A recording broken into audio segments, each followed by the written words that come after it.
it has been far too long since I got to have a on video in front of other people conversation with my friend Whitney Webb. So let's go ahead and bring Whitney up.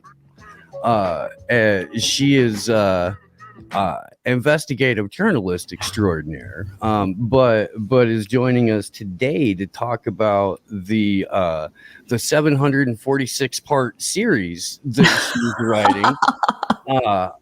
The first volume of which and second volume of which are currently available for pre-order. Whitney, dude, what's up?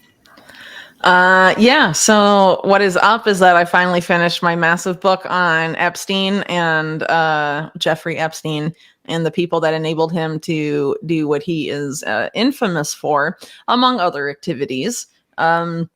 So it ended up being a lot longer than I had originally planned, but that's good, right? It gives gives people a lot of stuff to chew on, and there was a lot to dig up, a lot to write about. So I'm glad to finally be done with that because I agreed to write the book in January 2020, and then the world went insane 2 months later, and I lost childcare a couple times because of the lockdown, whatever, and general world madness, and I had a baby at the end of last year, so things have been kind of nuts. So now things can sort of mellow out. Hopefully, that would be nice. It's awesome that you're here with us today. Everybody, do us a favor, like and share. My particular brand, the Combo Couch. There was a little about six months where I covered Epstein a lot. You know what I'm saying? And I really leaned on you to learn a lot, and it helped grow my channel and get a lot of eyes on me. And I can't thank you enough for your work, Whitney. It's been some of the best, and I'm so excited for today to just unpack everything in this. How many 746 part section book that we got going on? I don't know if it's that much. So it ended up being just because of logistic and supply chain stuff, it would have been too much to print like a 900 page tome. So it got divided into 2 volumes because it's really a 2-part book anyway. So I guess it makes sense at the end of the day to make it 2 books instead of 1. So if you're familiar with my original series on Epstein that I did for Mint Press News in 2019, that was a 4-part series. And so basically volume 1 is sort of the same gist, I guess you could say, of parts 1 and 2 of that series. And then parts 3 and 4 is sort of like volume 2. So volume 2 is the stuff that's, is focused on Epstein and Ghislaine Maxwell and her siblings, not so much the father, Robert Maxwell, a little bit on there of his death and stuff, how it's relevant to Ghislaine Maxwell. His activities in his own right are discussed in volume 1, but for people that only want like the Epstein stuff, I can understand if you be like, well, I just only really want volume 2. But the thing is, and this was a problem I sort of ran into doing like interviews and stuff back in the day about Epstein when people asked me about intelligence ties, for as an example, right? One of Epstein's early clients after he left Bear Stearns in 1982 approx was Adnan Khashoggi, right? And so I go, who's Adnan Khashoggi? Well, he's an intelligence-linked weapons dealer, arms dealer. But, most people don't really know about him, what he did and what his significance is. If I say intelligence links arms dealer, that leaves out the facts that he was involved with Israeli intelligence, UK intelligence, US intelligence, and Saudi intelligence. It leaves out his role in the savings and loan crisis of the 1980s, his own role in sexual blackmail operations, him having a harem of women that he used on his yacht to like basically blackmail people in the public and private sector, and a ton of other stuff. All right. And all of that's really relevant and makes Epstein look less of an anomaly over time, right? That he's surrounded by people like this. Because the mainstream narrative for a long time has been Jeffrey Epstein is the only naughty billionaire in the world, and now he's dead and everything's fine, and no one else does this stuff. He was an anomaly, and he got caught. Justice was done, and our institutions work, and they're not corrupt. Blah, blah, blah, blah, blah. Okay, so I have to disabuse people of that silly illusion because it's totally not true. And that's why you have to understand who these people were, and you have to understand, if I'm like, Epstein had involvement in Iran-Contra stuff, you have to understand what Iran-Contra is, because a lot of people don't, right? People be like, oh yeah, the arms for hostages thing. Well, really what it was a way for the Reagan administration and the U.S. intelligence apparatus and other in Israeli intelligence too, to finance covert operations around the world using drug money or illegal arms sales and stuff like that, and basically finance paramilitaries and secret wars all over the globe. So it's much bigger than Iran and the Contras in Nicaragua, right? So it's kind of a misnomer. And a lot of people, aren't familiar with the testimonies of Iran-Contra and the other intrigue that's going on there. So you kind of have to explain that stuff for you to understand why it's significant that Epstein's in those networks, right? And that's just like one example. There's all this other stuff that he, bobs and weaves through throughout his career, and you sort of have to have a sense of that background to an extent. So like I can't explain the complexities of Iran-Contra in like 3 pages. You know what I mean?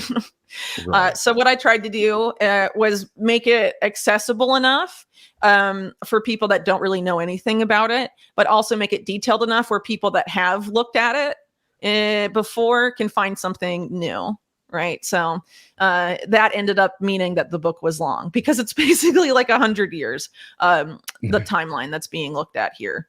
If you're counting now, it sort of starts off and goes as far back as the early 20s and parts of volume 1. So, and this is the crime syndicate and Samuel Bronfman kind of stuff, or did you? Mm-hmm. That's the beginning part of volume 1. Yeah, sure. So basically what I pinpoint as sort of the beginning of this network has to do with something that was called Operation Underworld that happened in World War II, which was when the National Crime Syndicate was recruited by the Office of Naval Intelligence with involvement of the Office of Strategic Services, or OSS, which is the precursor to the CIA.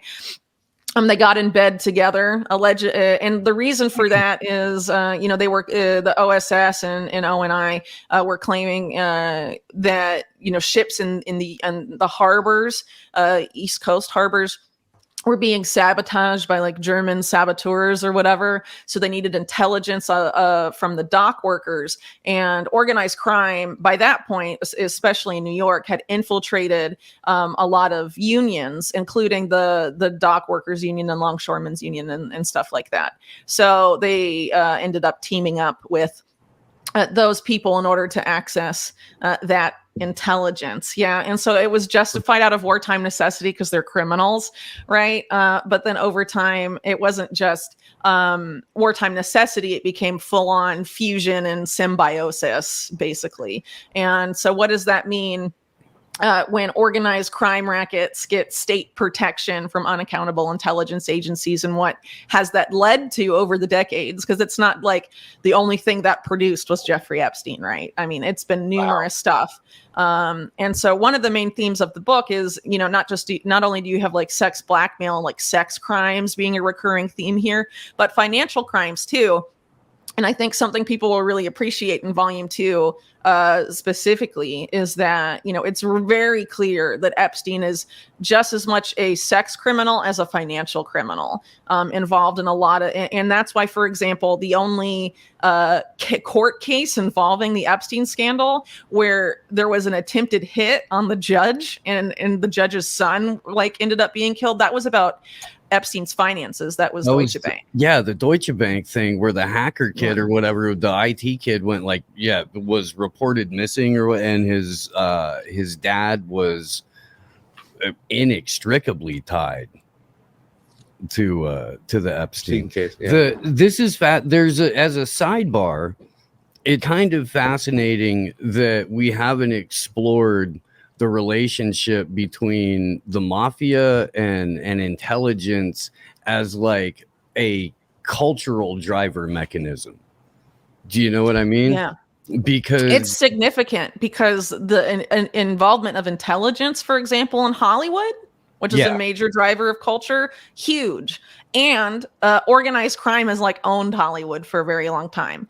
What is now Universal Studios used to be MCA. MCA definitely, totally. You'll see that very clearly in my book. 100% very deep in bed with organized crime. People that used to run MCA, like Lou Wasserman, provably tied to organized crime, specifically Mo Dalitz and in that particular,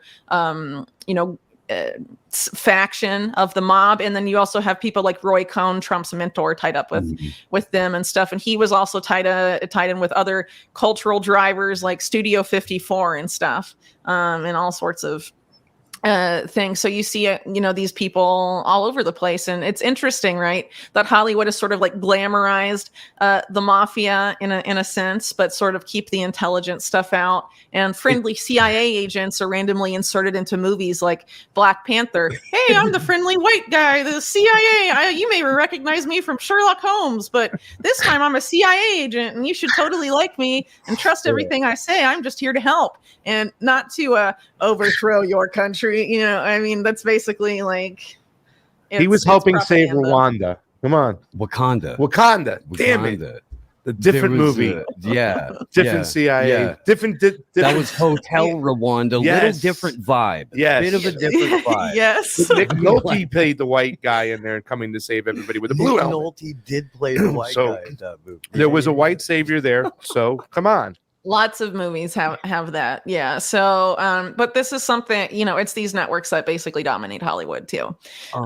So yeah, the cultural driver thing is significant. And I mentioned that in the book, but it's sort of like, not the main focus. But Ronald Reagan, for example, right, who started off as an actor, his whole political career created by MCA and Lew Wasserman. People used to call Ronald Reagan a literal slave to MCA, who would do whatever they asked him to do, including crushing the Department of Justice probe into MCA's ties to organized crime in the early 80s. Mm-hmm. Ronald Reagan was the Zelensky before Zelensky. I used to remember that. He really was. Remember that. He really was. He definitely was. Just get out there and read the lines, Ronnie. Yeah. Okay. Win one for the Gipper.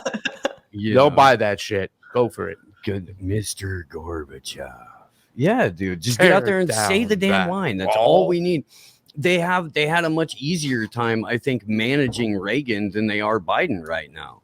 I think that Biden's because he had better movies. Well, he's been too far gone for. I think Biden's been too far gone for too long. Yes, Reagan. It was late, like early enough in his Alzheimer's to where that last year and a half they could manage him a little bit better. And not have them go out there and just, sniff kids and start spilling state secrets. And they didn't need an Easter bunny to go rally him up. Exactly. He was more likable in his pajamas, Reagan, than, when you see Biden, you're like, this idiot.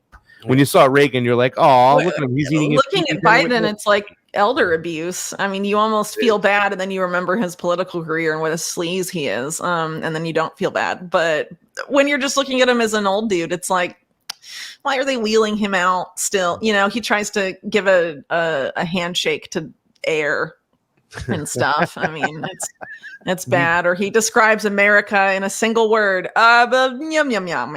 Yeah, that's a great clip. Like there's some, but it's weekly. That's pretty bad. We played a clip just yesterday where he was done talking, or Chuck Schumer was done talking. He turns around, he shakes Joe Biden's hand. Yeah. And because he shakes the hand of the guy next to Joe Biden, Joe immediately thinks that it's his turn again. And then he's super confused when Chuck goes and finishes shaking everybody's hand. He's like, wait, but I was next in line.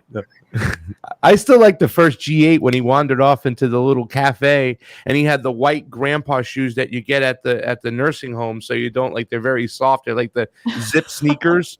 And he's wandering around and Jill had to go, come this way. It's like he got lost and started wandering, looking for cookies and ice cream. It was pretty clear in the campaign, though, that he was on his last leg. I don't even know why. I mean, they basically went with him because Bernie Sanders, we all know how that was going, right? And then the South Carolina primary, I think Biden sort of won that one. And they were like, ram him through. Stop Bernie. I think they had the DRE machines, the direct buttons in South Carolina. Very easy to flip an election in South Carolina. We found out in 2018 that the Clinton machine wanted Kamala Harris, and that's where her money was going. Yeah. And then the Clinton donors backed Kamala. Yeah. Mm-hmm. And then people met Kamala Harris and they went, no. No. She's so unlikable. She has to hire child actors to sit and listen to her talk about space and tell them things like, you're the first generation that will ever see the moon.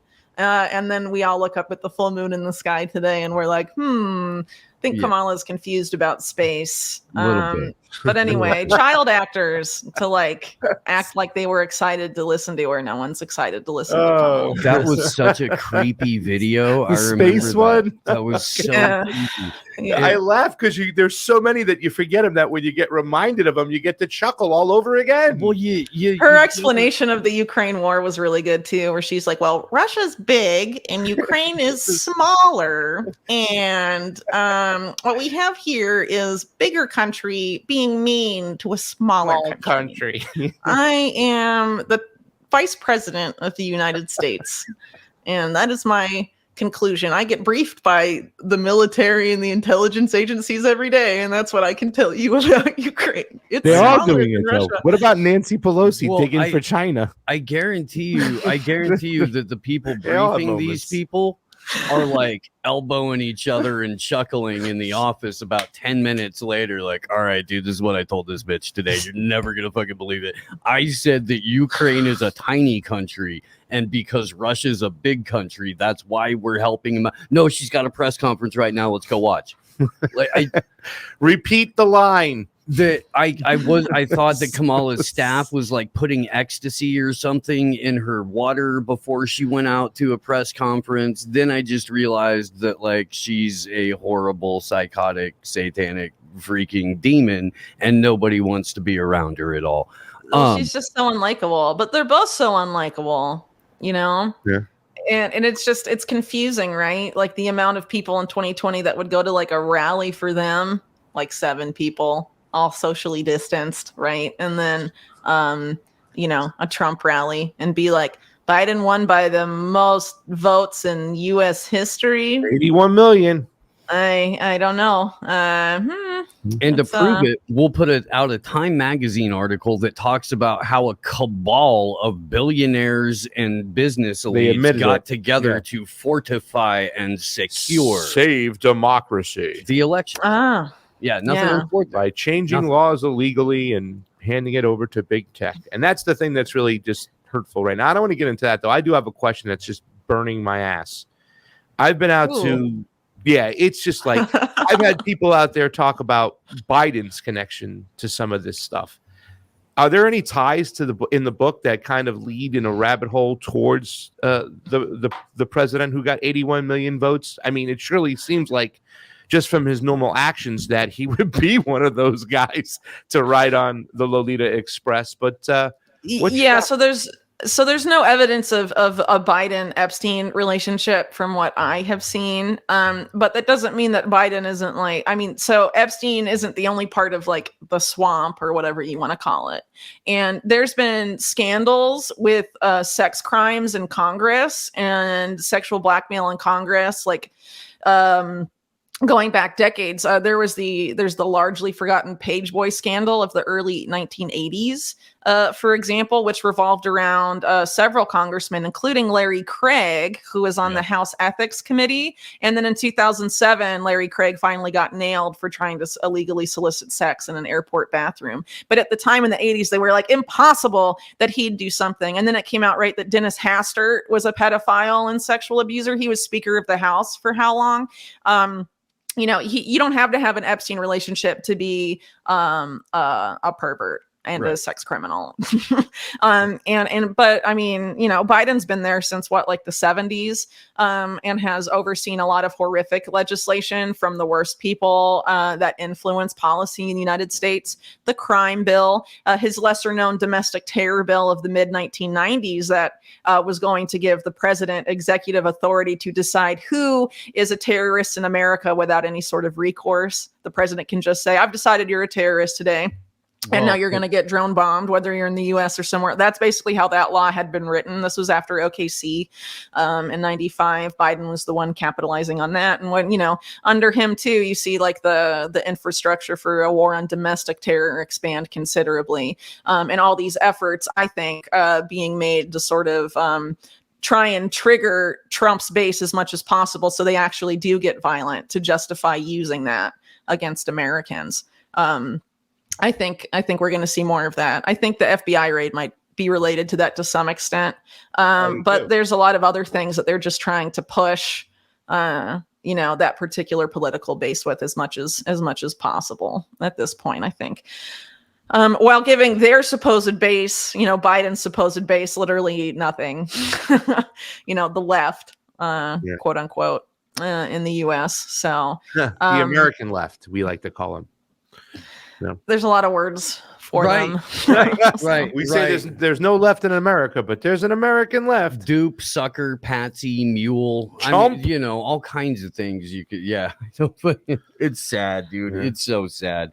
There's it feels that, I don't know, maybe not. It feels the wrong word, but given where Hunter Biden travels, where Hunter Biden has lived, he seems more like he would be caught up in the NXIVM kind of, he would run with those people much, much more so than trying to be more of his flavor involved. Well, he's a crackhead who hangs out with low rent whores. He doesn't have the headspace for the Epstein transhumanist weirdos. Gotcha. He doesn't, dude. Yeah. That's a valid point there, my man. There's there's a whole Epstein transhumanist avenue that doesn't get explored often enough. And I was kind of hoping that we could go down that avenue a little bit. There was that University of Austin, that thing that Elon Musk and Lex Friedman and Steven Pinker and a handful of other like tangentially Epstein connected Harvard elites put together, that was supposed to be some sort of think tank. And then like Barry Weiss and somehow Joe Rogan were also involved.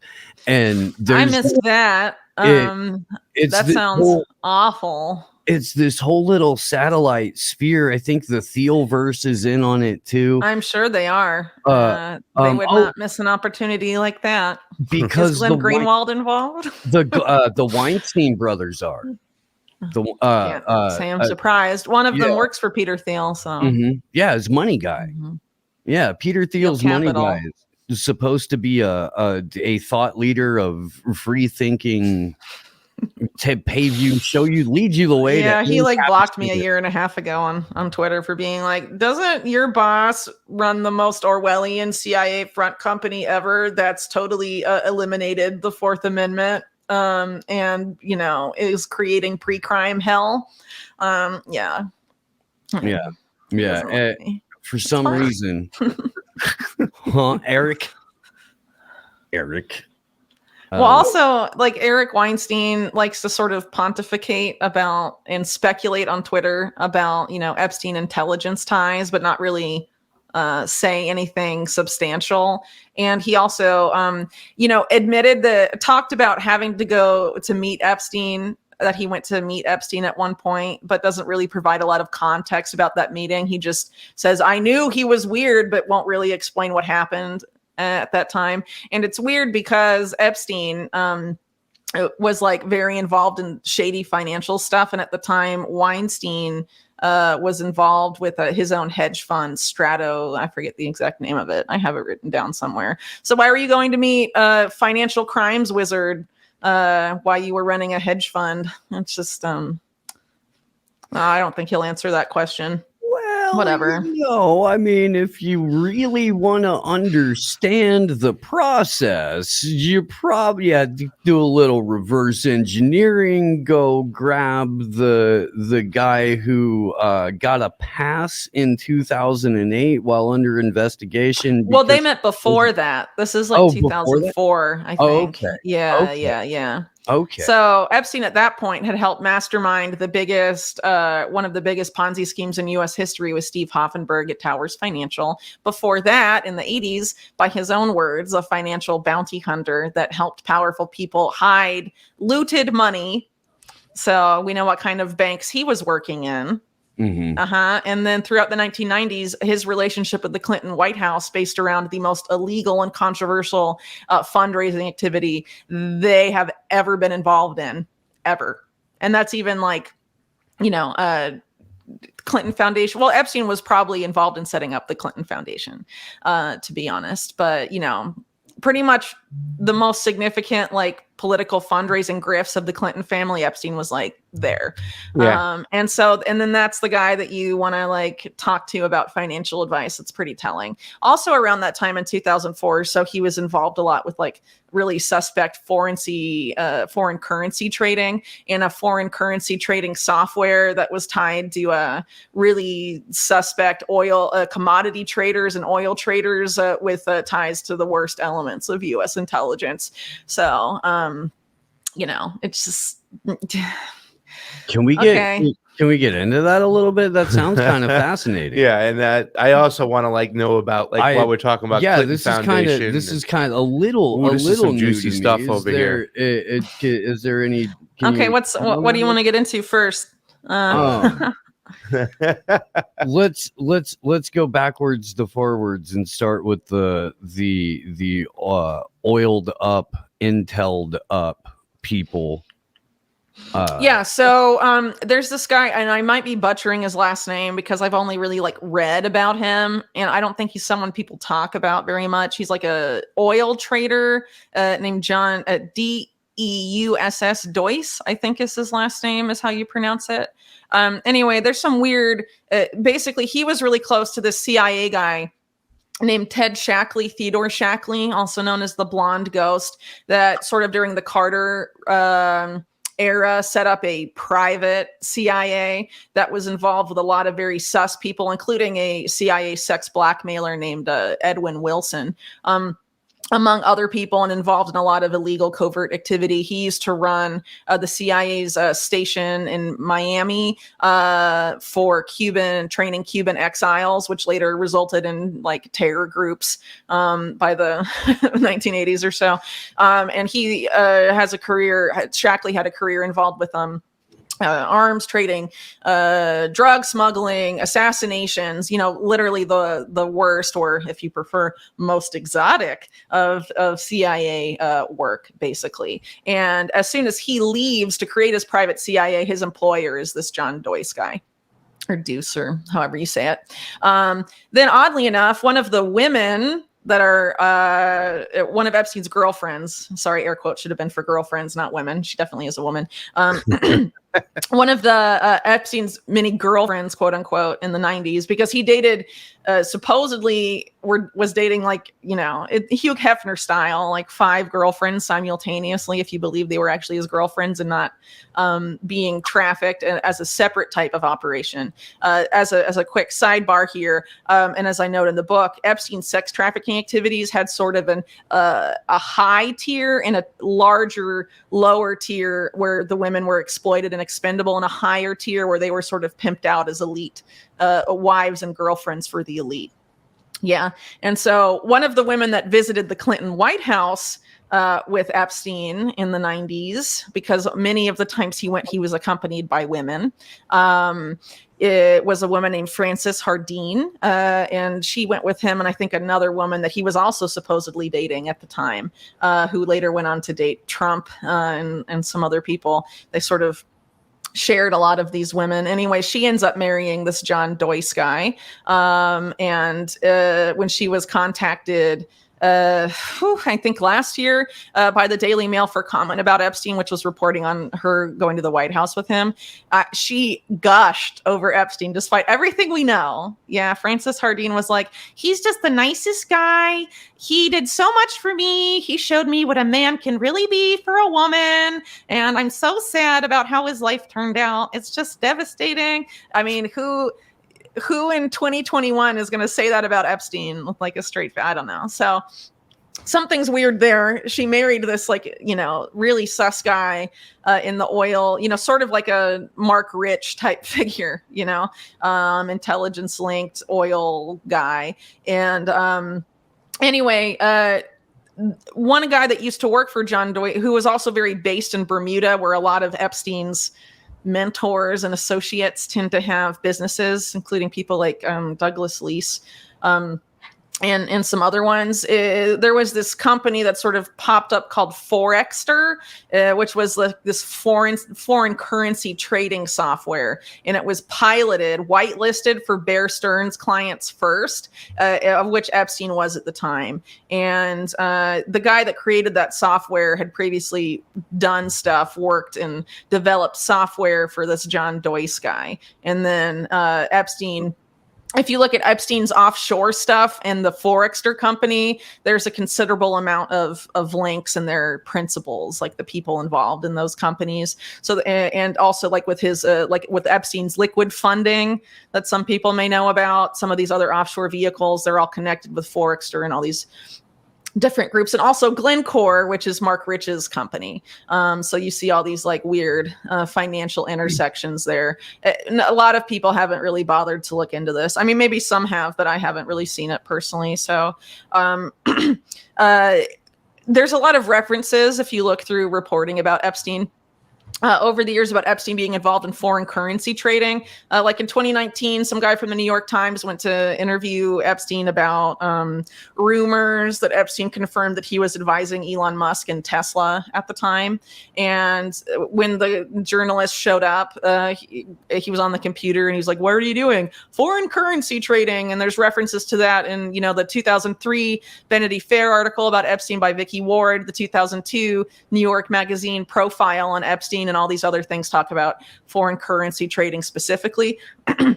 The letter that Lynn Forrester to Rothschild, wrote to Bill Clinton in 95 about Epstein specifically mentions Jeffrey Epstein in the context of foreign currency stabilization and all of this stuff. So, you know, there's some pretty weird financial stuff going on there, to say the very least. And, you know, unfortunately, without being able to get records of a lot of these financial entities, it's going to be hard to like unpack exactly what was going on. But I mean, you have people involved with the worst parts of intelligence, offshore banking complexes, all being tied together. You know, these weird suspect businessmen with intelligence ties, Epstein. It's a hive, man. So that's just one example, I guess you could say. So there's a little this Whitney nugget. It's beautiful. Thank you. You know, there's my nug. Little small one, small little. That's packable. There's this narrative that Epstein is this brilliant financial wizard, and there's a simultaneous narrative that he was just kind of a dumb guy who was good at putting other people together. And for that reason, he was good at. I think they don't want people to look at the financial stuff, and so they're going to be like, just look at the sex crimes and don't look what he was doing. I don't think you necessarily have to be like a total literal like Stephen Hawking financial genius, whatever, to get away with what Epstein did, because he also was like had powerful friends that stepped in for him. You know what I mean? The CIA, Israeli intelligence in general, I mean, they fuck up a lot, but they are really also good at covering it up because they like own the media, and they can get, you know, the Department of Justice or the FBI to leave them alone or help them cover something up. Like they don't have to have 100% success rate in their stuff. You know what I mean? Like with Towers Financial, Epstein got caught. His name just got dropped from the case a couple months in, and that was that. You know what I mean? He didn't cover his tracks well there, but he, you know. Was there an overlap with the Towers Financial thing and the like Keating Five and the shit that John McCain and the other George Bush brother Neil got wrapped up in? Not sure on that. Because I know that they were inextricably tied to a bunch of Wall Street. To Charles Keating? Is that one of the guys involved? Yeah. It maybe. I don't know if Epstein was involved with that, but Epstein. It was the forerunner to the savings and loan scandal in the late 80s. There's a lot of intersections about with the savings and loan scandal and the Drex and Burnham Lambert crew and those guys, right? So, you know, like Ron Perlman, Leon Black, these are all people that get really associated with Epstein over time. And there's a lot of other like Michael Milken connections, not directly to Epstein, but to like the broader network that pop up. Because basically, you know, if you're talking about the fusion of organized crime and intelligence, it was organized crime and intelligence that engineered the savings and loan crisis after it was deregulated, or that industry was deregulated. And they basically stole $600 billion and used it to take over corporate America.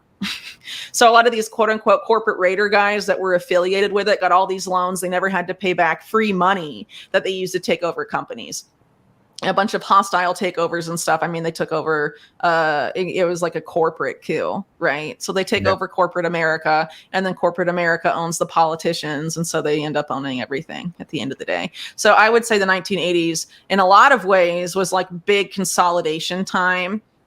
With the 90s, you know, exacerbating it even more. But I mean, a lot of this, they really took the reins in the 80s, I think, by the end of the 80s. By the time George Bush Sr. left office, for sure, I mean, they were pretty much in charge. Mm-hmm. Ladies and gentlemen, we're here at AM Wake Up. Do us a favor, hit the like button, hit the share button. We're here with Whitney Webb. She's discussing her new book that will be coming out shortly. And all things about it, all things Epstein, and we're just having a fun time today. Steve, do you want to follow up on anything on this? Because I have a broader question. I wanted to take a severe right turn. Well, let me ask the broader question when we're around this area really quick and stuff, since you answered that, because you did mention the Clinton Foundation, and you know, being a guy who likes to go to different countries and look at elections, I'm very interested in Latin America and the Caribbean.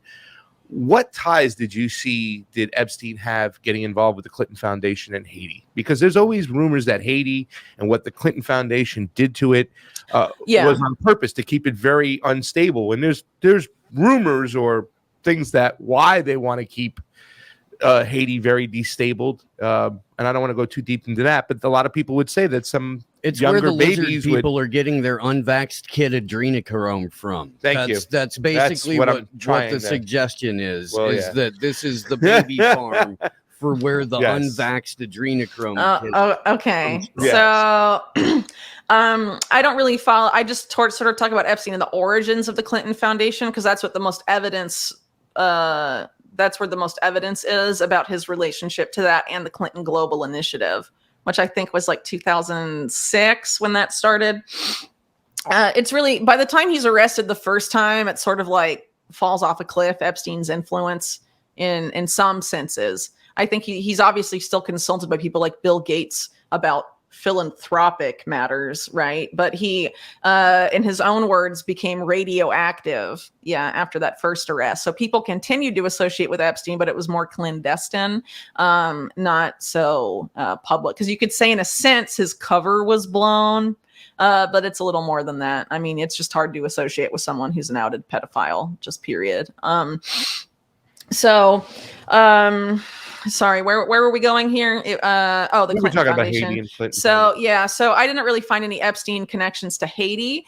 There is a lot of weird stuff going on with the Virgin Islands, which is Caribbean too, which is where he had a major presence. But the Clinton Foundation first. So, Clinton and Epstein definitely had a relationship when Clinton was still president, but most of the reporting about it has only been discussed since after Clinton left office and was creating his philanthropy. And a lot of that was directly facilitated or associated with Epstein. So a lot of the flights that Clinton takes with Epstein, for example, you have people like Doug Band, and it was Clinton and Doug Band that were basically creating the Clinton Foundation at that time. They're going on Epstein's plane. They're taking a lot of the early trips that were used to cement and develop key programs of the Clinton Foundations, like the infamous Africa trip and things like that, right?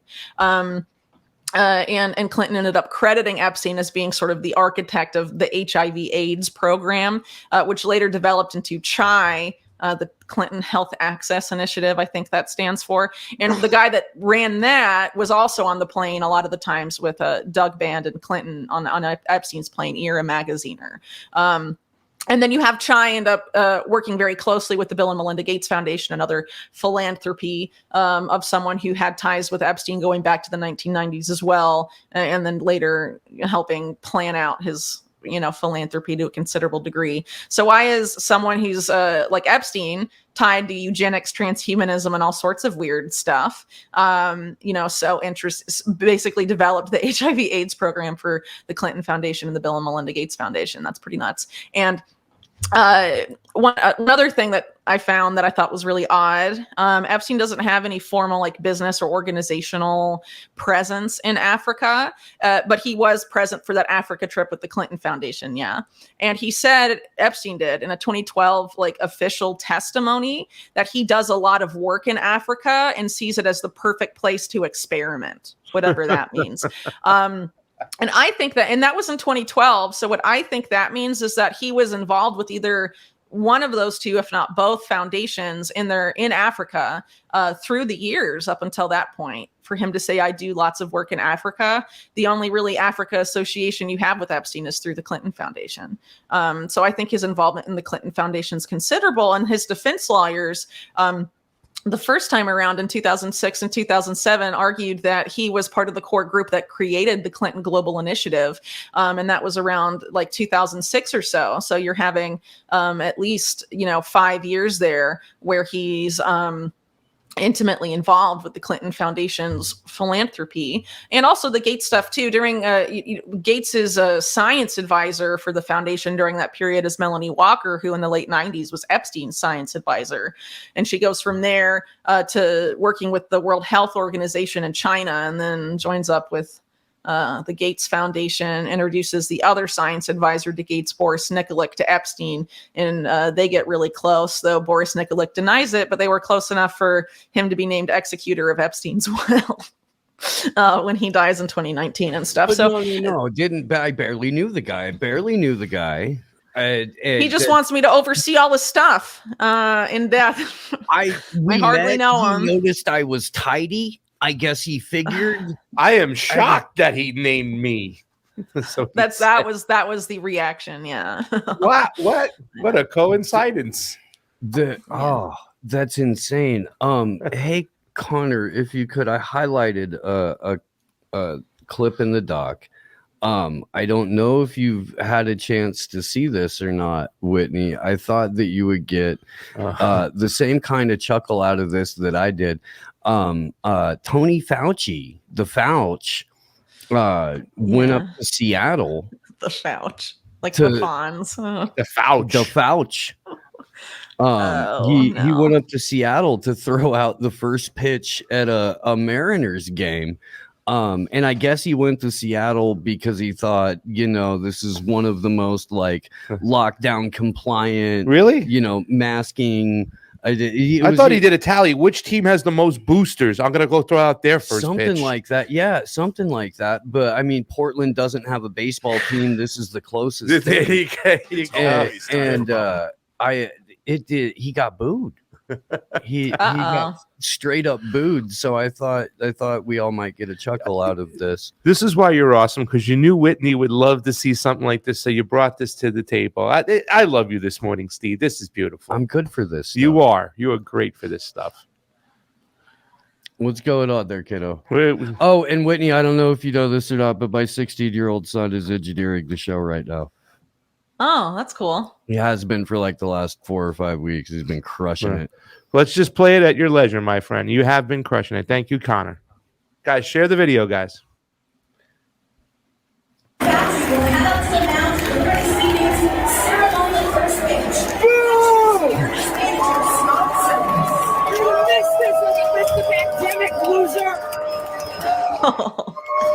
Sucks to suck. There's like one white woman Karen laughing. Oh, that's a lot of boobs. Yeah, that's a better one. And look how small the dude is, too, by the way. That's a lot of He's boobs. Pacino size, I All right, we can cut it. That's fantastic. think. Boo! That is fantastic. The one lady that was like they had up front that was like spirit clapping up here for Fauci. That was my favorite. Oh yeah, because she was doing it and making sure that everybody saw her around her, that she was proud of the Fauci.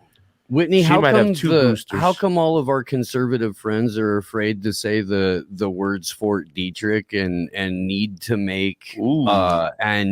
make everything that has happened with coronavirus entirely China's fault, to the point to where they're like starting to invent long-term relationships between key figures and, like, I'm going to guess, Mao's daughters? Well, before you answer that, Whitney, I just got to say the only sense of relief that we've seen in this rhetoric, which is very scary, the being anti-China, wanting war with China, blame everything Corona on China, is when the Q dropper said that Xi Jinping was working with Trump and Putin to defeat the globalist. That's the only victory we've had in this discussion. But please answer Steve's question. Oh no! Don't be taking your victory points from the Q dropper. Well, that's that was the only. That was. I don't recommend victory. That. We don't hate China. Xi Jinping's working with Trump behind the scenes. Yeah, but I think all the Q stuff is there to advance the war on domestic terror stuff and suck people into certain things that make them easier to round up if and when the time comes. It's all bad as far as I see it. But that's how bad the rhetoric is towards China with our conservative friends. They want to blame China on everything, like they're pulling the strings. Go ahead. Yeah, so I don't.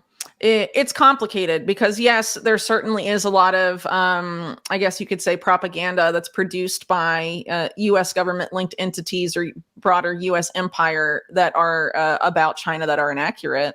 But that doesn't mean that it doesn't mean the opposite is true either, that everything China does is amazing. Yeah. And I think there's a significant degree of cooperation between the power structure that really runs the U.S. and the power structure in China to a significant degree. There are certain networks of capital, for instance, that are influential in both countries. Why do you have someone like Steve Schwarzman of Blackstone Capital having a very close relationship with the number 2 guy right below Xi Jinping in China, and also a very close relationship with, like, the Trump White House and the Democrats and stuff?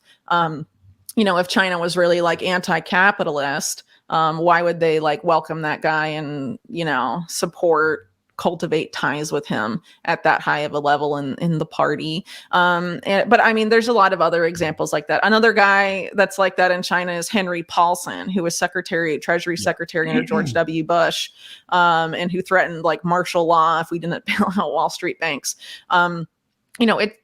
China is I would say it's capitalist, but it's controlled capitalism in a way that's different than the model here. And I don't see it as, a worker-led economy at all. Because, I mean, look at the sweatshop factories. And I mean, there are people that, like, are overworked in China. I think that's pretty clear. And that's not a CIA talking point, but some things are CIA talking points. But if you want to talk about, like the Wuhan lab, for instance, if you look at what was going on before coronavirus there, you had former Fort Detrick commanders going over there, academics from U.S. universities involved in NIH-funded gain-of-function research. There was a lot of collaboration between sort of the biosecurity, biodefense industry, state and private sector, working with that particular institution in China. So there's some things that they'll butt heads about, but there's stuff that they do together and collaborate on. Another example, there's a lot of stuff with medical, the biotechnology that's permitted in China research-wise that is not allowed in the U.S. And is, like, pretty crazy. So when you want to talk about, bring it back to Epstein for a second, George Church, the geneticist guy that was really close to Epstein, has been accused of being a eugenicist. He's kind of a mental dude. I don't like him at all. A lot of his biotechnology stuff, including ones that were funded by Epstein or by Boris Nikolic, who I mentioned earlier, his, like, venture capital thing and some other stuff. He has a couple different companies, several actually. There's 2 in China, and they're all about, both of them. One is about genetically engineering pigs to grow human organs, and the other one is to create human humanized pig organs to be put into people and stuff like that. And that, that stuff is the reason he made it in China is because it's not legal to do some of that stuff. Right. So, I mean, it's not exactly a utopia. And I think, some people get in this sort of binary way of looking at the world. U.S. empire is bad. Yes, I agree. But that doesn't mean that all other nation states that oppose U.S. empire are de facto 100% good. And, if we want to forge a path for toward a better world, we should not accept things that are bad. That includes the central bank digital currencies, right? This is something that is being pursued widely in the West, Latin America and the Caribbean, several African countries, Russia and China, India, really all over the world. And, I guess all the people in those governments agree about the utility of that, but it's really the people at the end of the day that are going to get screwed by CBDCs, right? And there's other examples of that too. Facial recognition, for example, very advanced in China, advancing considerably in Russia. It's Orwellian. When the NSA and groups in big tech and other entities in the U.S., for example, or the West, engage in facial recognition technology. We recognize it's Orwellian and has major implications for privacy. That doesn't mean it's okay when China and Russia do it. And the same is true of gain of function research. If you oppose that in the U.S., you should oppose China engaging in it and any country. I mean, it should be bad across the board. Yeah. Yeah, no, it's the lopsided coverage that makes it seem extremely narrative driven. And it feels like, we just did a story on Russia expanding their facial recognition and their I think it was a payment system. Iran bragging about making purchases with cryptocurrency. Now, Iran put people on a QR code for food. Sri Lanka put people on a gas. QR code for gas. Diesel. Charlie Robinson, who was on yesterday, put out an article about, China has a facial recognition thing for a payment system now. And he's like, Amazon's been developing that for the U.S. That you can just walk in their grocery store and then walk out. You don't have to pay anything because it knows who you are. That's exactly what I put underneath that tweet, was like kind of like this, and here's Amazon, Whole Foods. All you have to do is wave your hand over it. The uniformity at which all authoritarian governments are pushing CBDC, are pushing QR code living, or pushing blockchain life should have everyone who is opposed to one authoritarian country or another, as you were saying, Whitney, going, look, man, this is bullshit. No matter, I don't care what shape their hat is. I don't care what color their flag or their outfit is. This is insanity. But no, it's team sports on the nation state level. Yeah. I mean, that tends to be my view, 100%. Yeah. And it comes up a lot in the Epstein book, because a surprising thing that came up for me was when I was writing about the Clinton White House stuff. I mean, I had to go back and rewrite all that stuff because of Mark Middleton, who, holy shit, that guy is nuts. And I no one's dug into him. It's crazy. People are like, oh yeah, he definitely got Clinton kill listed and that's that. Yeah, it's like, that guy's mental. So anyway, the stuff going on around that period of time around Mark Middleton, not only do you have the Epstein network and Maxwell linked businessmen and stuff circling around him at that time, you also have a bunch of really crazy stuff going on with people linked to China, but specifically Chinese weapon manufacturers and stuff. I mean, it's really mental. But to have a real discussion about China, I mean, people get kind of mad about some of it, but I'll give you one example. So one of the people that pops up in this Clinton White House Epstein stuff and these scandals around Mark Middleton is a guy that used to be called China's premier arms dealer, whose name was Wang Jun. He was also in charge, not just of one of the main weapons companies, but also a major like a investment firm, CITIC is the abbreviation, that was sort of affiliated with the state and other stuff. And his father was a really famous guy in sort of the original communist China stuff, back in, when it was before it opened to the West and all of this stuff. Yeah. And he disowned his son, who was put in charge of a lot of these state owned things, because he was like, he's capitalist scum, right? He's saying that about his own son, because a lot of these people, they're sometimes called the princelings or the red princes. They are sort of like the children of the top people in that original Chinese Communist Party nexus, that end up having a lot of control over state-owned enterprises, and they used it for their own personal benefit in many cases, right? Sort of just as sort of nepotism. There's a lot of corruption, and there's some organized crime connections there as well. And so it just. This is how business, quote unquote business, it tends to happen, not just in the US, but in other countries as well, that you end up seeing the power structure over time. It's what's good for business is what happens, because money runs the world, right? Even in ostensibly, communist countries. There was a major effort to outsource American industry to China, and a lot of efforts to sort of build up certain aspects of its economy for the benefit of the Western oligarchy, because obviously that movement of industry out of places in the U.S. and the destruction of the industrial base, I mean, that happened during the Reagan era, also before, but in a big way, right, during the Reagan era. And that was, done to benefit powerful U.S. oligarchs, right? Because it was cheaper labor and other things, but it was, for the benefit. It benefited, that country more than this country, overall, because what has that done for the working class long term?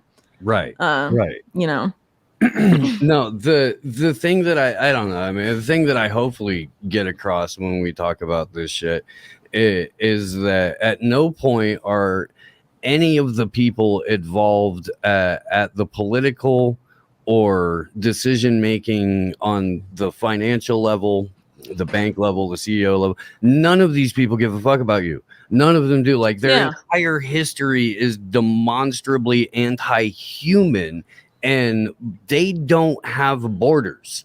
Nation states are what they use to keep people divided now at that level, and then they use politicians and media to keep people divided at the individual level. Yeah. I just think that it's so important to go over this stuff. I remember when the buzz first came about before Epstein didn't hang himself, and then a guy from the Duran talking about it, and he's like, this is like everything, this is so important, people got to know, like, this is it right here, because this tells you who's calling the shots and what they're willing to do to control our society, where they'll use kids as currency. They don't give a fuck. And these people don't care about you. And these are the people who are making the decisions in the way you live your life and things moving forward. That's why this book is going to be so important. I can't wait to get it from my mom. I know she's not going to put it down. It's going to be amazing. So I'm very excited about that. Well, you said you had about an hour, and we've been hanging out for about an hour. Yeah. So if you need to get, now would be a fantastic time to Pimp Unlimited hangout in the book. And sure. I'm happy to answer another question or two if there's anything you want to address that I didn't get to. Well, in the chat, I mean, I think it's, I hate to get it a little bit white, yellowish spelt in right now with the question, but you are one of those persons who've said that Trump has made his pretty much his life going back to ties to Epstein's, or I think you said Epstein's life was made from his financial backing of sorts, or he had a lot of help from Donald Trump back in the days. No. So maybe you're confused. Trump was rescued from bankruptcy by very specific banks in the early 90s. So he you could argue some people have. That he's sort of still indebted to those specific financial entities. But as far as the Trump Epstein stuff goes, it goes back to like 1987, roughly. Epstein at the time was also intimately involved in the very corrupt world of New York real estate. which is probably where that tie came from, because the people that Epstein and Trump hung out with were people like Tom Barrack of Colony Capital, who's also known for like distressed real estate sales and stuff like that. So they tended to be in a certain nexus there. A lot of early reports on Epstein before he was infamous, around his first arrest or so, refer to Epstein not as financier or, advisor, financial advisor, and all this other stuff. They call him a property developer. So he was he was involved in a lot of real estate stuff. And I think that's sort of where the Trump Epstein stuff ends up being related. Also, Trump threw a lot of crazy parties back in the day. Yeah. He took over the Plaza Hotel, had a lot of very suspect festivities there. The Buffalo Bills cheerleaders. Yeah. With lots of supposed models coming in and out. Like I said earlier, when you look at the sort of the whole social milieu of this group, behavior like that isn't weird for these people. I mean, they've been doing it for a long time. So, it's definitely that sort of behavior wasn't unique to Trump in the period. In the media, they'll when he was like running for office and stuff, they like to paint it like, oh, look how abhorrent. But really, in that particular social circle, it's like, whatever. And that's why, people knew what Maxwell and Epstein were doing for a long time. Like Cindy McCain later said, we all knew what they were doing. They don't care because they're all crazy, like pervs. Yeah. Well, yeah. I mean, that's a gross generalization, but enough of it goes on that it's not abnormal the way it is for like us. Yeah. Right. Yeah. So a lot of the stuff with Trump and Epstein was always really about real estate, I think, and sort of that same shared interest in sort of the worlds of modeling. Trump was into like Miss Universe or whatever, and was interested in dating models. Selena Middlefart dated Jeffrey Epstein in this period where he had like Hugh Hefner style 5 girlfriends at once, and then she went to date Donald Trump, who was then his friend. And then, Trump dates Melania. Allegedly, Epstein and Maxwell claim that they introduced Trump to Melania. So it seems like, what I said earlier about Epstein sort of having this parallel operation of sort of cultivating women to be girlfriends and wives of the elite. It seems like Trump was in that social circle that benefited from that. Because, if you look at these different women that were Epstein's girlfriends, they seem to just get passed around to the same guys in a way that's kind of weird, to be honest. Do you believe in the big split is what I've just labeled it when all the Trump people were talking about, no, he made a split clean. Yeah, I think that's true. And yeah, from what I saw, it's true, but I think it was over a business deal. Remember how I said earlier, Epstein was a property developer? I think he was involved in a lot of really suspect money laundering real estate stuff. They were fighting over a specific property in Palm Beach, which ironically had a French name that means friendship mansion or friendship house, like ruined their friendship over it. So I guess it's kind of ironic. But they had a really bitter fight over it. They wanted it for some reason. And obviously, I think Trump's real estate empire has made suspect deals over time. And a lot of it has to do, people say the Russian mob ties. The Russian mob ties are really the Robert Maxwell network ties. And there's a reason why, Epstein was arrested and Trump was like, Epstein's gross. And then Maxwell was arrested and he's like, I wish her well. Anyone notice that difference? I think it's because Trump and Stephen Hoffenberg has actually made this claim, and it seems to be accurate, that he was more close to the Maxwell network of things than necessarily the Epstein network of things. And Trump is photographed on the Lady Ghislaine partying it up with Ghislaine Maxwell and Robert Maxwell in the late 80s. He bought Adnan Khashoggi's yacht. Stuff. I mean, he was part of that world. I don't really buy either the whole, narrative that like as soon as he broke with the Epstein stuff, it's like clean slate for Trump and whatever. But definitely Trump, when he was associated with Epstein, very different than the guy he is now publicly, at least. He used to be a Democrat. He donated to the Clintons. Right. And now like he's the arch nemesis of Hillary Clinton. I mean, there's an obvious change there. The question is like, how genuine is it? What faction is he aligned with now and whatever? I think his ties to, Israel are still really considerable. Oh yeah. And were before and are now. So, I mean, there's some things that are, Yeah. Obviously, of continuity there. But I don't really see Trump as being like actually a nationalist guy. I think it's sort of more like rhetoric.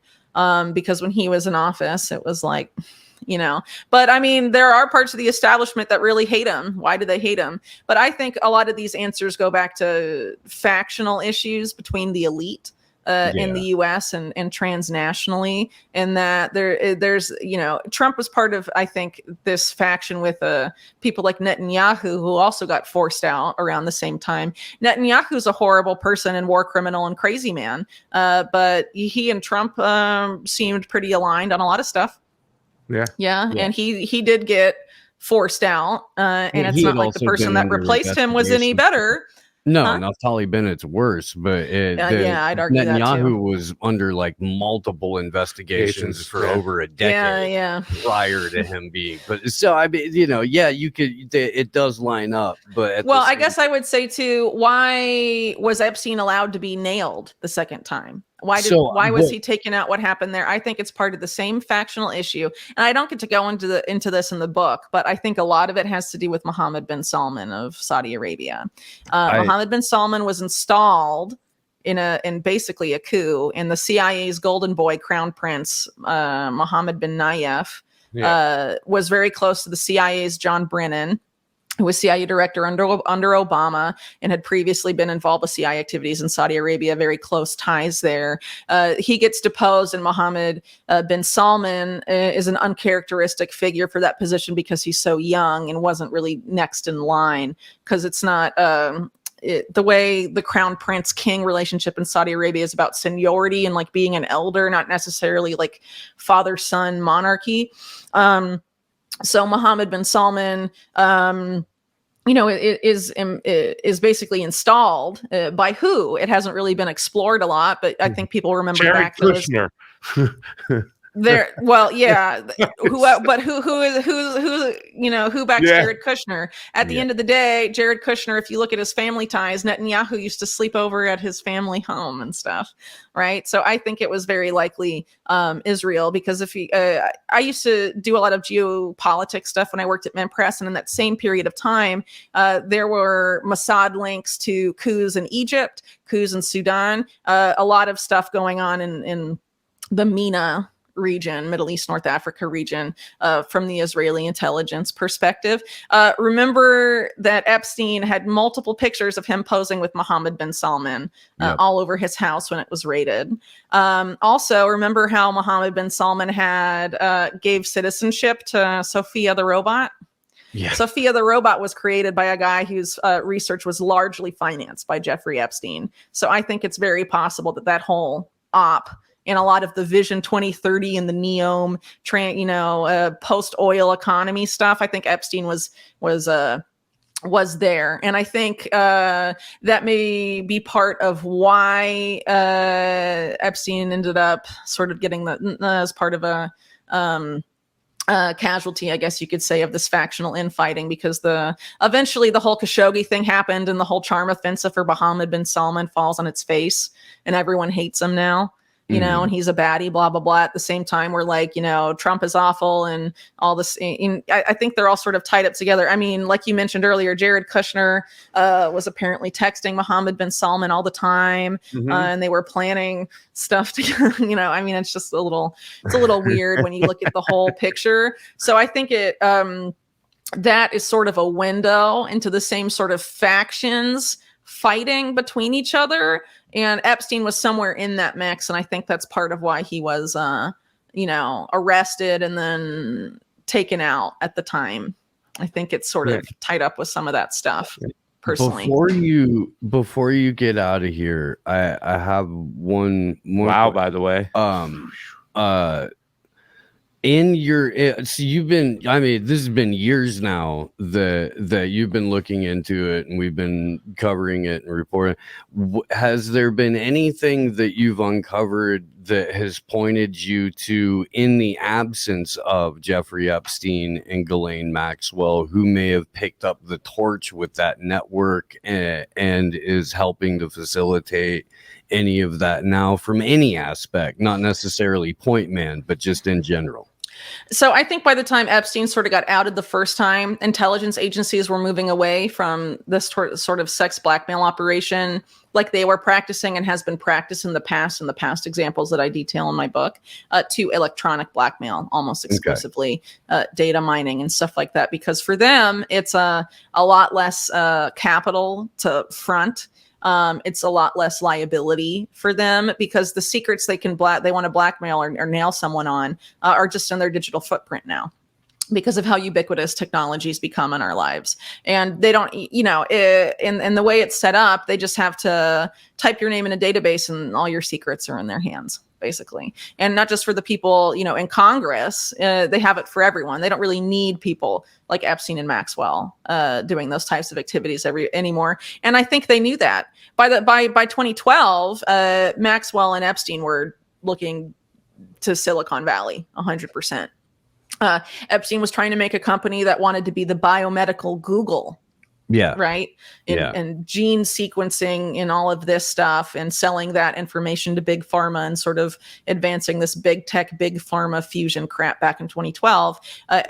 Maxwell married Scott Borgeson, whose company is like funded by Eric Schmidt, the ex-Google guy, and was going to like holiday functions for Kleiner Perkins, the big venture capital firm at Silicon Valley, was going to exclusive functions hosted by Jeff Bezos. Almost every guy in big tech has some sort of Epstein tie. Mark Zuckerberg, Reid Hoffman, Elon Musk, the list goes, Bill Gates, obviously, the list goes on and on. The Microsoft ties to the Maxwells and Epstein are probably the most substantial out of all of them. For sure. But I mean, they saw it coming, and they saw it coming because the Maxwells were involved in really the first proof of how powerful that is as a tool, electronic blackmail, the Promise software scandal. Mm-hmm. Robert Maxwell intimately involved in that, obviously. And actually his twin daughters, Christine and Isabel, worked for the front company he used to market the Promise software. And then they went into either Israeli intelligence connected tech that is extremely sus, or CIA connected tech that's the precursor to Palantir today. Mm. Basically, Palantir is basically the future of blackmail. Peter Thiel.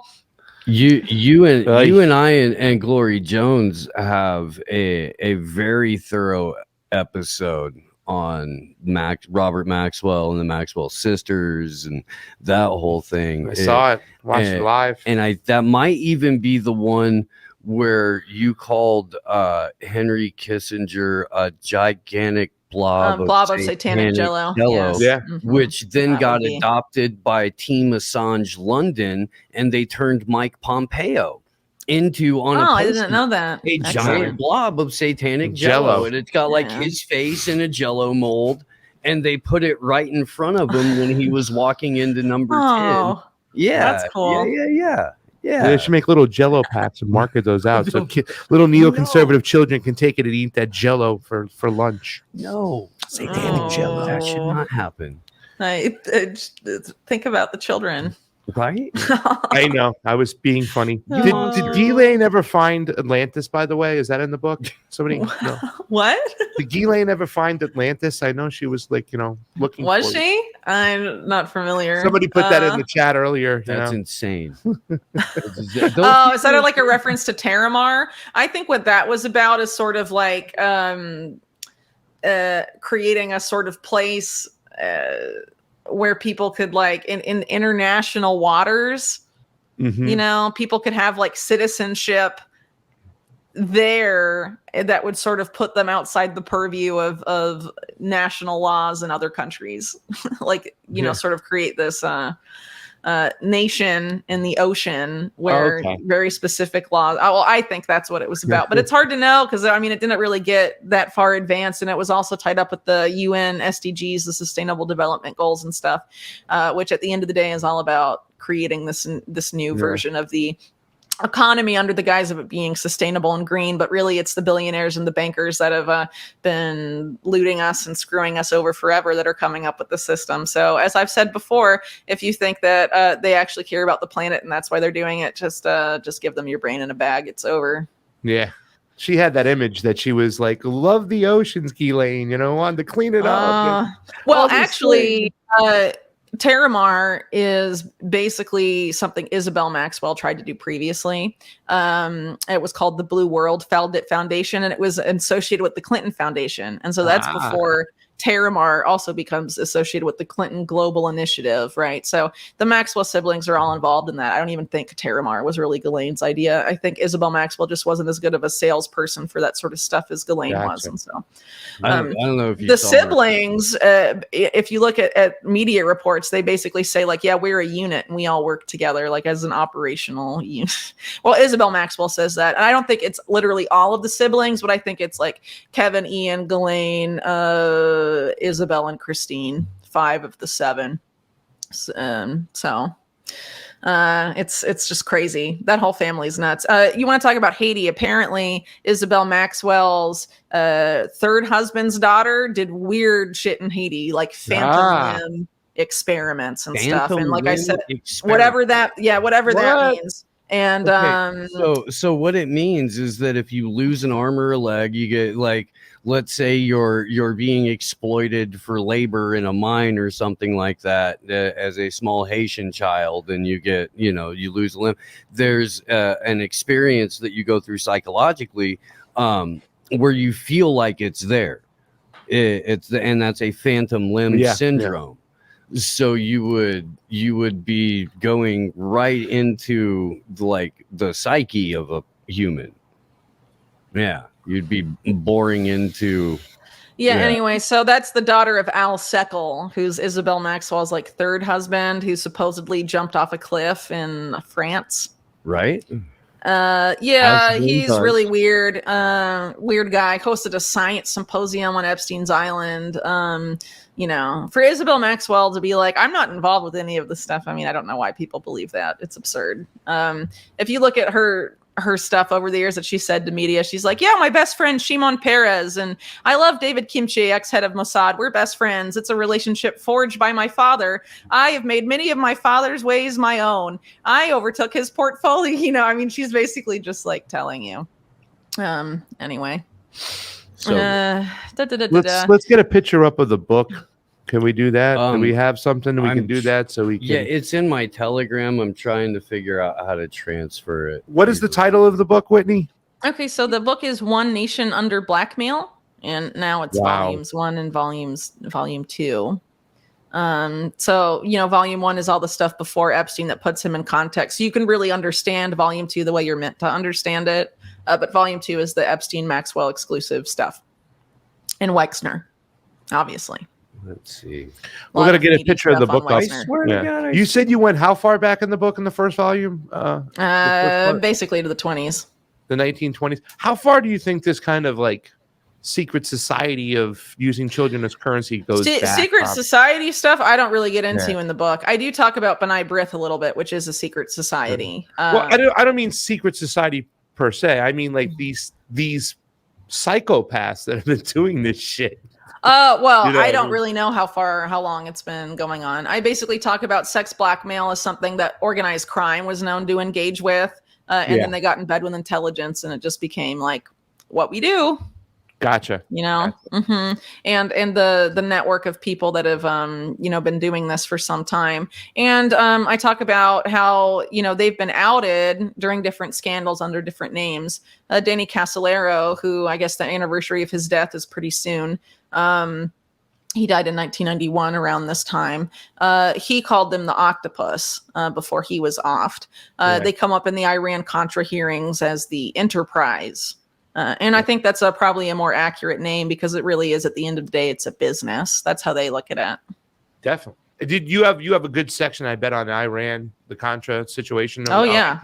I'm going to probably just jump to that section and read it first because I love, I've been down to Nicaragua, so I've talked to Sandinistas and the whole story and what they went through. And a lot of people don't know who Freeway Rick Ross is. And the whole connections. Yeah. Well, the I don't really get into geopolitical the whole ramifications. Dark Alliance, Gary Webb stuff so much, but yeah, it's definitely all mixed up. It's a lot of the same people. The same people that did that also did the Promise Software scandal. And they were also involved with stuff with MCA and organized crime and, sex trafficking stuff going on then. There's links between that whole nexus and stuff like the Franklin scandal and stuff. Oh, I mean, yeah. this has really been going on for an extended period of time, for sure. How do you recommend people order the book? What would you recommend? So if you live in the U.S., which I think most of your audience probably does, the best way to order is to go to direct from the publisher, Trine Day, TRINE day.com, and there you can buy volume 1, volume 2, or you can buy both books bundled for significantly cheaper if you want both. From there. There's also, for people that don't want 2 physical books, there's going to be an ebook version and an audiobook version soon. And that's just all together. So volumes 1 and 2 together for both of those. It's just one price. And that's obviously going to be the most cost effective option for people. Right on. One Nation Under Blackmail. Pull up the second cover there real quick. Whitney, you rock. We love you. I miss your freaking face, but I'm very glad that you got a significant amount of work done, including if people want like Whitney Webb stuff, I've given you like 800 pages to chew on. But I'm still going to be back to writing other stuff now. I mean, I need to sort some stuff out with the book, I put off a lot of stuff to do the book instead full time, including like going to the dentist. So I need to like just do regular human stuff for like a little bit. But then I'll be back, I'll be doing my podcast regularly from now on, for sure. And, be back to writing some articles, because obviously there's been a lot happening, and I have some articles that I've had to unfortunately put on the back burner because books are with deadlines and stuff. So I hope to before the month's over have some new material out unrelated to Epstein. For example, the CIA front company that's making all of the RNA for Moderna's shots. The people there are crazy. Literal head of the CIA's NQTEL, the people at Palantir co-founders, just awful human being. Anyway, they're now making the genetic material that's going in all the mRNA shots. So I'll have stuff on them soon. Well, I definitely, me and Glory need to get you on Slow News Day one of these days. I know Sundays might be kind of fucky for you, but we'll work something. It's just me with the little I already got a text from Fee too, by the way. Weekends are hard, but we can figure something out. We'll figure something out. And then Ryan has been doing this for the last couple of months, and now he's just our third mic on Tuesdays. But this is the kind of show where if you have 20-30 minutes, just where you've got a not necessarily downtime, but something you feel like you want to pop in for, bitch about, shoot the shit. Okay. Hit me up. I'll keep that in mind. To hop in. Beely takes advantage of it as often as she can, and we've had some tremendous episodes with her that way. Sure. So it's super informal because the content itself is so heavy. Yeah. And if you get any election stuff too, as well, like you got with the computers that we went, just the Parasite, I believe was the name of the company. We got to go and witness those things. Me and Johnny. Parascript. That was it. Parasite. Parasite. They are parasites. That's things. Parascript. But we got to go and witness those machines, like different ones down in LA when they have their signature verification, and we're like, dude, these things are just ridiculous. They're just verifying scribbles right now. It's and nobody's paying attention to it, and like, these are our elections. But unlimitedhangout.com and that's my website. Thank you. TrineDay.com and Whitney Webb, one of my favorite human beings in general, but definitely thanks, favorite guest to have on the show here. You rock, dude. Thank you for hanging out. Thanks. It was nice to be back after a long hiatus where I was in a writing cave for a long time. Oh, it's nice to be out. Well, it was come also hang out with winter us here whenever you too, want. so it was Yeah. like cold outside, right in the cave. Ooh, Ugh. Yeah. glad for things to be a little different now. Yeah. Hell All right. Well, you all take care and see y'all soon. Thank you, too. Whitney. Whitney Webb, everyone, stick around. We've got a fantastic rest of the program for you. Man, I'm stoked. I am. That was awesome. I am. I loves me some Whitney.